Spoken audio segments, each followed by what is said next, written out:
Altitude 5,000. 6,000. First stage jettison complete. Temperature stable at 20 degrees Celsius. Heart rate 3 times normal. Respiration rate 4 times normal, no issues. Leaving the atmosphere, we're officially 0G. Orbit insertion successful. Vital signs normal. It's alive in space. On that day, an animal flew in space for the very first time in history. The UZSR's massive accomplishment sent shockwaves around the globe.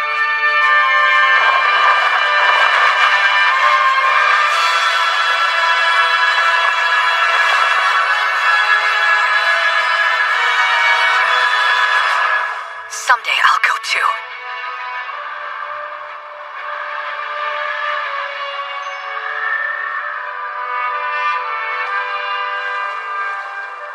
Mare tranquillitatis, Paulus somni, sinus iridum.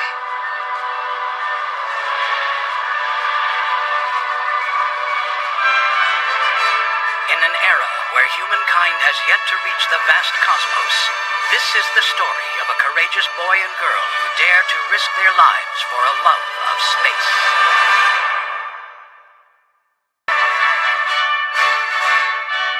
After the World War that divided the globe, it wasn't long before the Zernitra Union in the east and the United Kingdom of Arnak in the west both set their sights on space, which had yet to be claimed.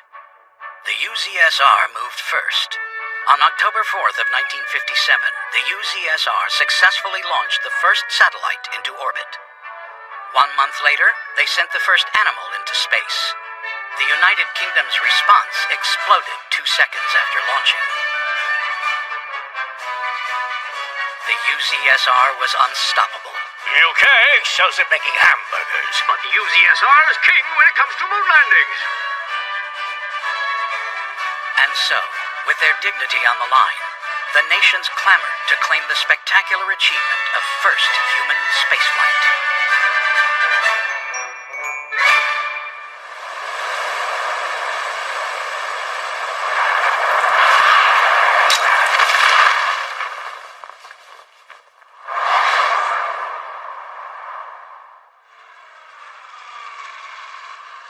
Brave cosmonaut Lev Lips has returned safely. Don't go calling yourself a cosmonaut. You're in the reserves. Just in spirit, that's all.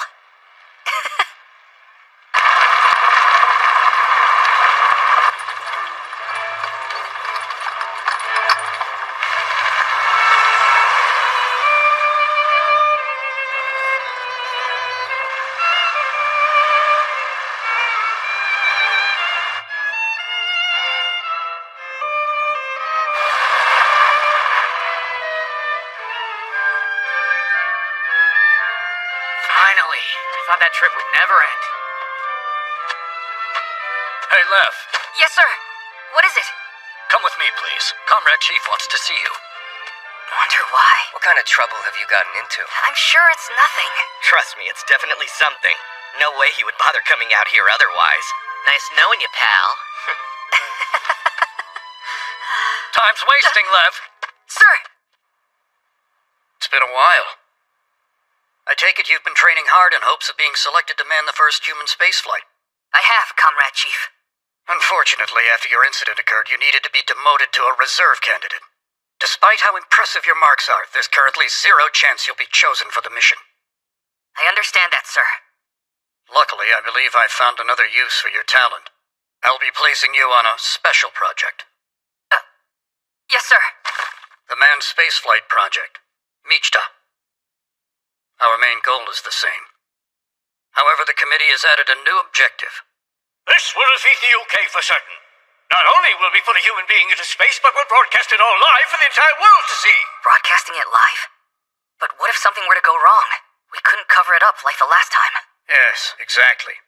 Dr. Mojajski, would you mind explaining the problem we're facing in greater detail, please? Well, there are things a dog can't tell us. Can people function in zero gravity? Will the sight of Earth make them homesick and cause depression? Our cosmonauts are national heroes. If they're hurt or killed on live television, it'll be a catastrophe. When we expressed our concern to the committee, they demanded we carry out an outrageous experiment first. One that would involve humans? Experimental subjects are nothing more than objects. This order comes straight from the Supreme Leader. If we don't succeed, our lives may be forfeit. So what am I supposed to do? I'm the subject, right? Don't be absurd. If we sent you into space, that would make you an actual cosmonaut. Then who is it? It's not a human. It's a vampire. Wait, really? Vampires are a rare and elusive species, isolated deep within the mountains of UZSR territory. Most people have a frightening image of them based on the way they appear in movies and books, but have never actually encountered one. That description matched Lev's experience exactly.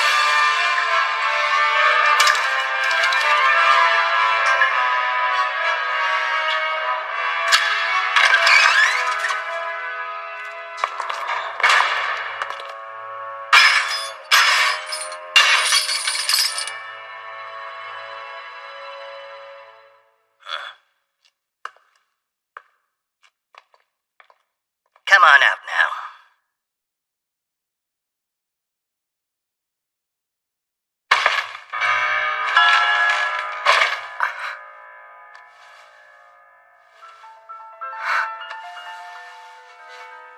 That girl is a vampire?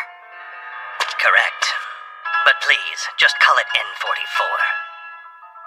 Though vampires have particular traits and abilities that set them apart from our kind, they're biologically quite similar to humans. Therefore, they're ideal as subjects for our work. Since it isn't technically human, it won't be counted as a human flight.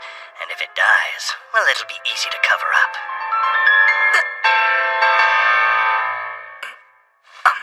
Now as for you, my boy. Sir! Here are the details of your task. You have 4 main objectives. The first is that for the 2 months leading up to launch day, you are going to be responsible for closely monitoring and training N44.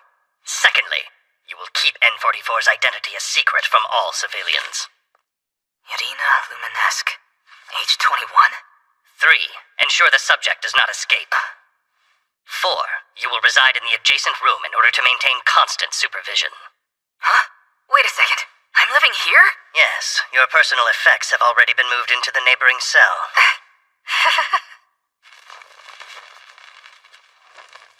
On your feet, N44. Now remember, Lev, when you take it outside, you'll have to hide its ears. So we're allowed to go outside? If you don't, the boredom may kill you. Think of it as though you're taking a puppy out for a brisk walk. All right then, I suppose I'll be on my way. You're making me do this alone? Certainly not. You'll have an assistant who's well-versed in vampires. Anya? She may be young, but she's extremely bright. I'll be entrusting her with the finer details. My name's Anya. I'll be working with you as N44's health manager, so direct all of your questions to me. Hello there. I'm sure you know this already, but since N44 is an experimental test subject, you must treat it as such. Sir!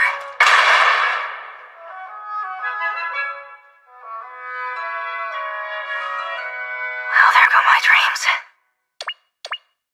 May I continue my intro, please? Oh, sorry. First of all, vampires are at a physical disadvantage when they're in the sunlight, so daily training will be conducted from dusk until dawn. Great, so I'm nocturnal now, too. By the way, if vampires see the sun, do they turn to ashes? Of course not. That's nothing but a myth. It does cause their skin to tingle and they're more susceptible to heat stroke, but typically vampires don't face mortal danger from simple exposure. They do have the unique ability to see things clearly in the dark thanks to their night vision, though. Really? Here, have a look at today's schedule. Mealtime, a city tour, and then she goes to sleep until dusk tomorrow. Wait, a meal?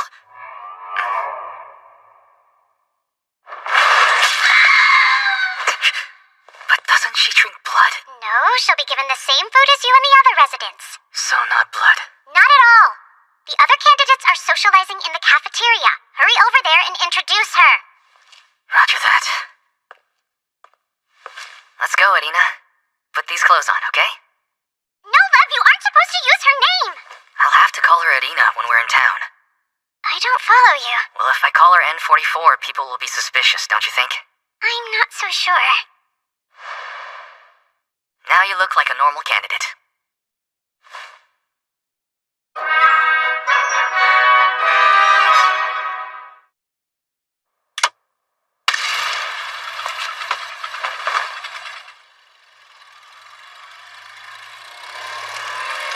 About 9,000 people live in this city doing space research.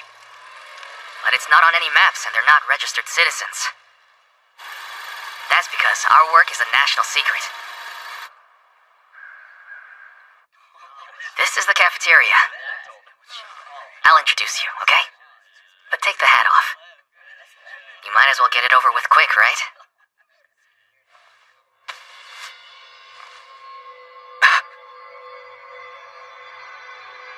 This is N44, Irina Luminesque. Alright, guys? Let's find a seat.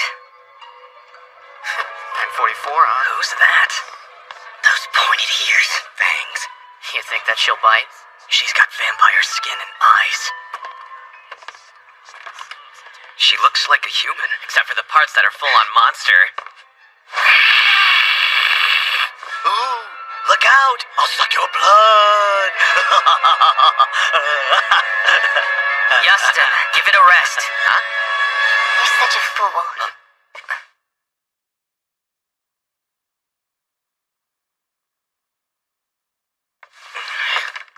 Would you still say that if you were alone? Yeah, so what are you... Useless. That's why I hate humankind. What did you say? Whoa, hey! Does she really hate humans? Hold on a second, guys. Forget the blood stuff. She eats regular food just like we do, okay? I thought Lieutenant General Victor would have told you that. Welcome to the forefront of space research. What? She's devoted her life to furthering our pursuits. Say thanks. Mikhail. Actually, I think it's best if we let Lev take over from here. Yeah.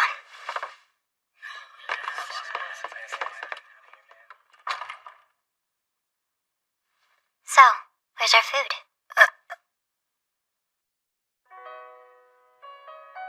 I hear you eat what we do. Have some borscht. It's a Zernitra specialty. I was instructed to make sure you get a bit of this as well. Is that milk? Yep.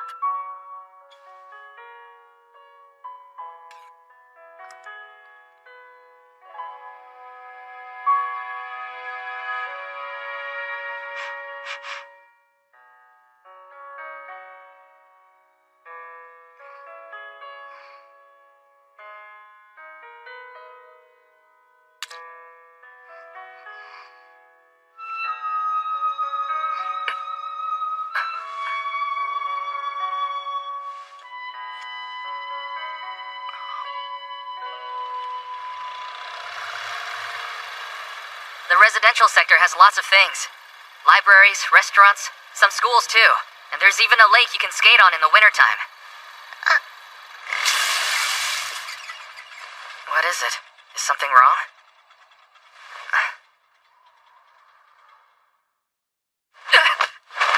Don't look! Stay away from me, human!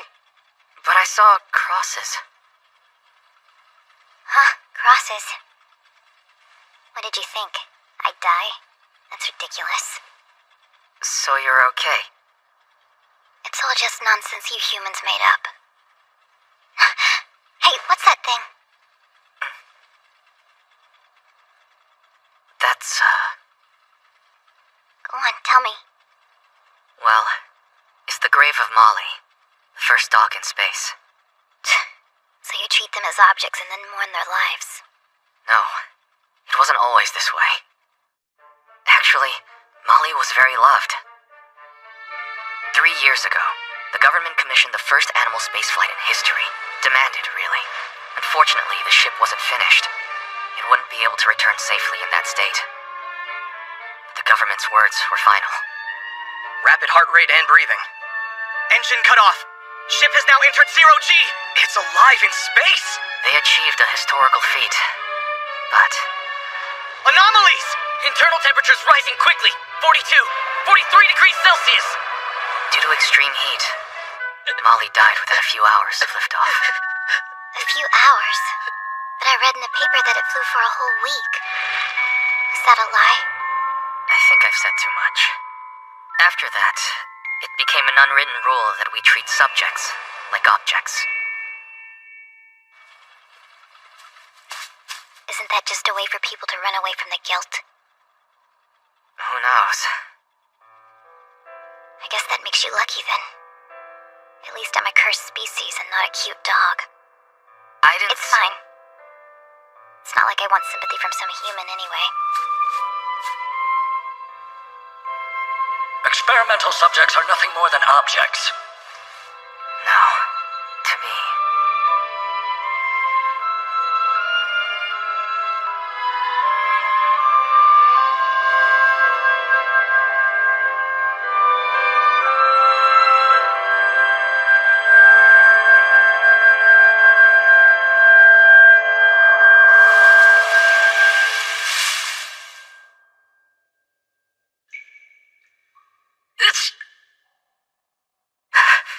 It's so damn cold in this cell.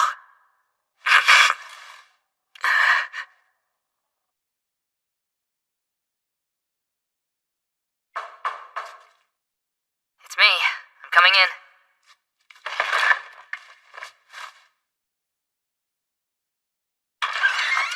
You must be cold. I brought you a blanket. Of course I'm not cold. You should know that my species can tolerate low temperatures extremely well. That's right. You're weak against the heat. Get out of here then. Sorry. I didn't think of that. And in the cafeteria. I'm sorry I let them say those things about you. Really. Oh, wait. There's more. I treated you differently. And that was wrong too. Forgive me.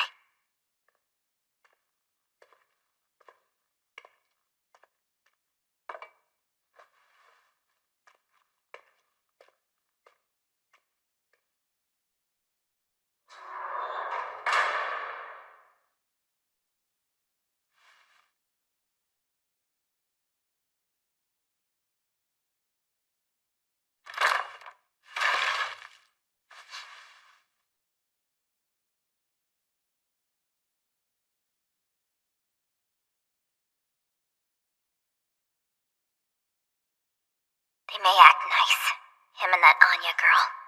But if they get orders to kill me, I'll do it without a second thought. I'll stay on my guard. Humans are never to be trusted.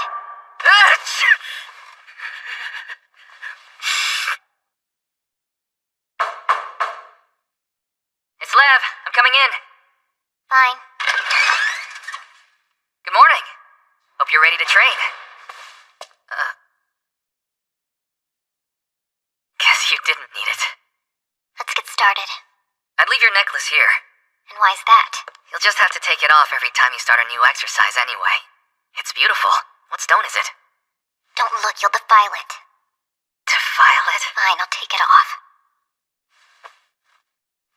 So, what's our training regimen like?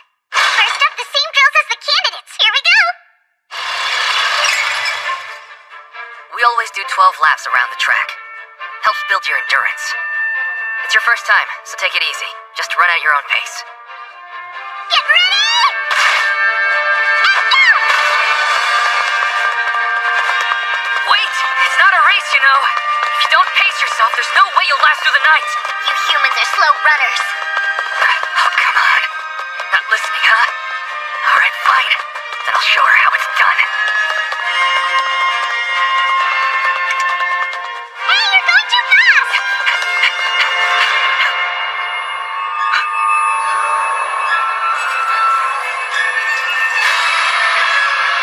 Vampire.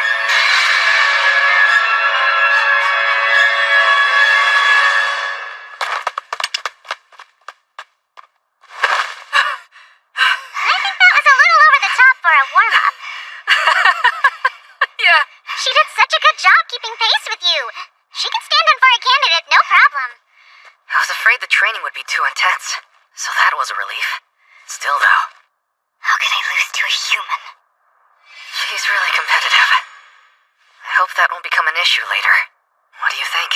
I think N44's body is so intriguing.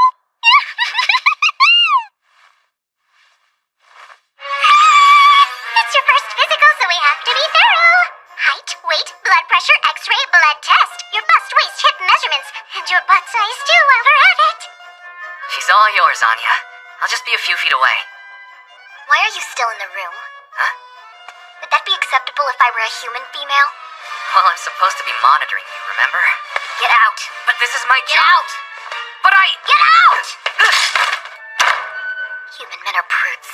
So insensitive. Now she really hates me. Your skin is so pale and smooth. Stop staring at it. 158 centimeters, 43 kilos. That's light. Breast size 32. Don't touch it. Such a human reaction. Now, let's see. What are you about to do? Why are your fingers wiggling like that? Hey, you're too close. Don't be shy. I promise this won't hurt a bit. Better not. Come on, N44. Let me see you. Just a test subject.